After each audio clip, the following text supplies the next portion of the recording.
I submit to you tonight, brothers and sisters, I am a Muslim. Number one, that's my first identity. Number two, I am an African American. My skin is black. That's my second identity. I love my black skin. I don't apologize for it. I love it, everything about it, because Allah made me that way. It's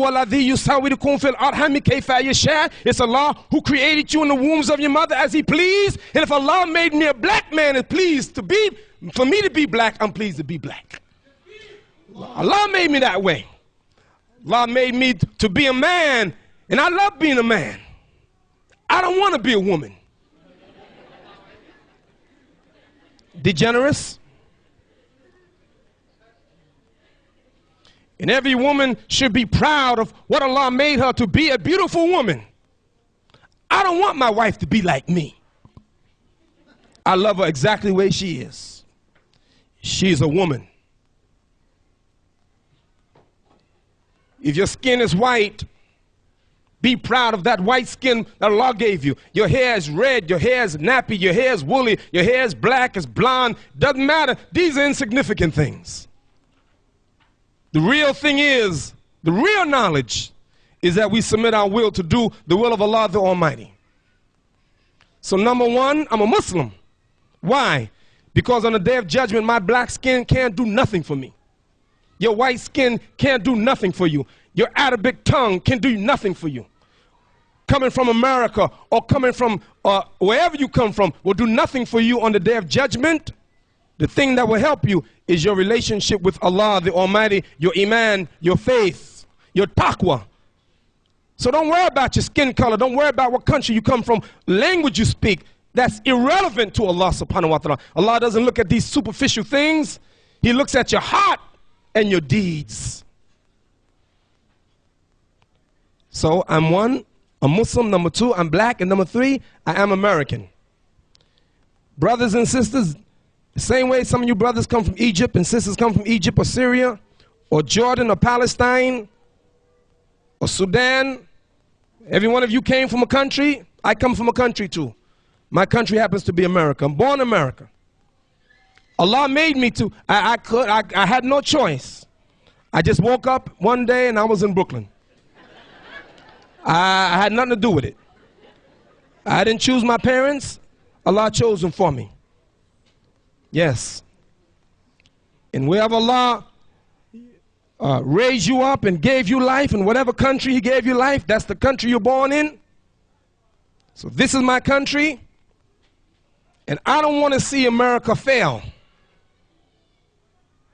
I want to see America get better. But I must admit that America's sick. America, to me, is the height of jahiliyyah, the height of ignorance. I painted a picture a long time ago. Some of these young brothers will tell you the picture I painted of America. In my opinion, America is like a car speeding down a steep mountain full of ice and snow with brakes that don't work, driven by a blind man, high off of drugs. That's America.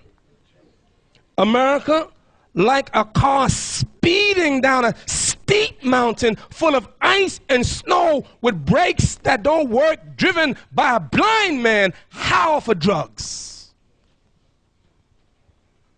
And the problem is, in the back seat is Ahmed.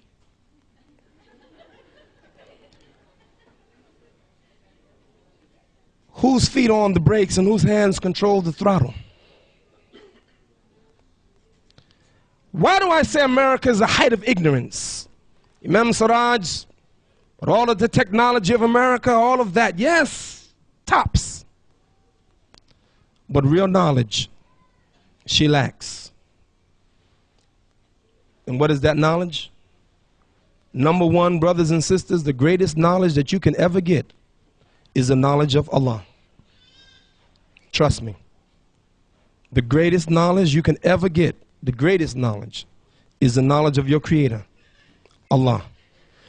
أعوذ بالله من الشيطان الرجيم وكيف تكفرون بالله وكنتم أمواتا فأحياكم ثم يميتكم ثم يحييكم ثم إليه ترجعون. كيف تكفرون بالله وكنتم أمواتا فأحياكم ثم يميتكم ثم يحييكم ثم إليه ترجعون. How can you deny Allah when you were dead and He brought you to life? And then He will take you again, He will kill you and then bring you to life again, and then you have to return to Him. How dare you? How dare you deny Allah? And let me tell you the lesson that I learned.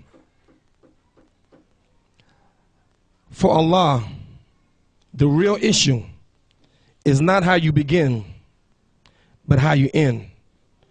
إنما الأعمال بالخواتيم كما قال رسول الله صلى الله عليه وسلم إنما الأعمال بالخواتيم بالخواتيم بالخواتيم.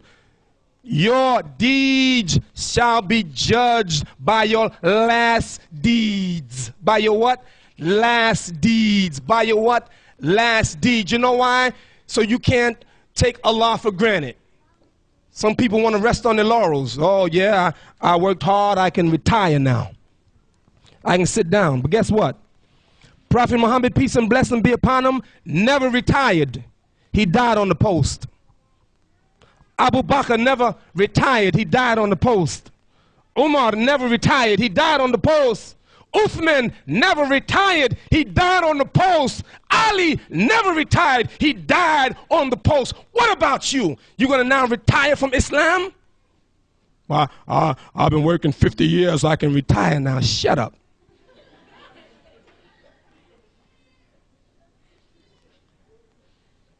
Brothers and sisters, really, the best knowledge you can get is the knowledge of Allah. And I want to leave you with one of His names.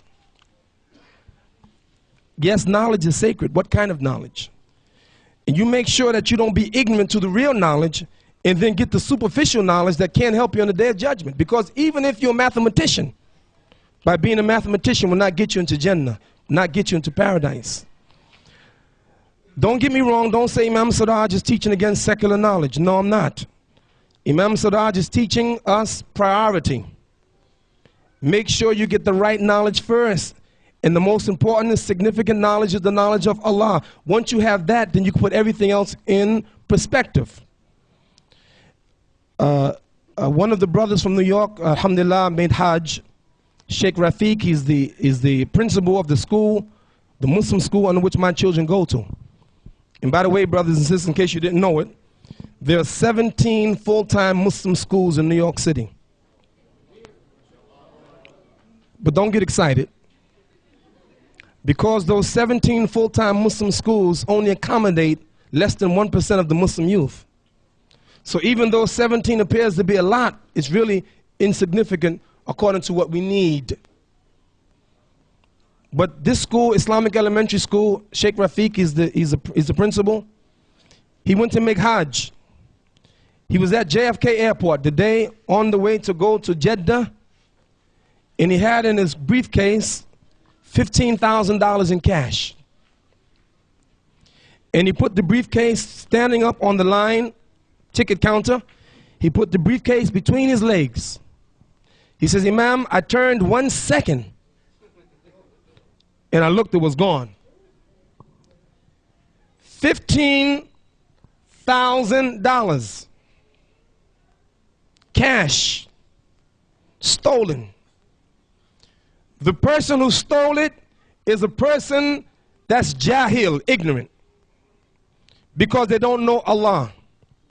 14 million Americans arrested a year because the country is full of jahiliyyah. 21,000 people murdered in America because the country is steeped in ignorance. 30,000 Americans took their own lives, committed suicide because they're steeped in ignorance. American women parade themselves naked on magazines, on the internet. Raunchy telephone calls for money because we're steeped in ignorance. prostitutes walking up and down the street, army with sex perversion, corrupted officials, president, Congress. More money spent in America on illegal drugs than on food and clothing and education. Why? Because America's in ignorance, not technology. She has that. Now, why now are Muslims going after the same kind of knowledge that they're going after and forgetting our knowledge that make 3,500 Muslims open up a liquor store in Chicago? Because I submit to you, we're going after the wrong knowledge. And the knowledge that we should go after, A, the knowledge of Allah, and 2, the knowledge of the hereafter.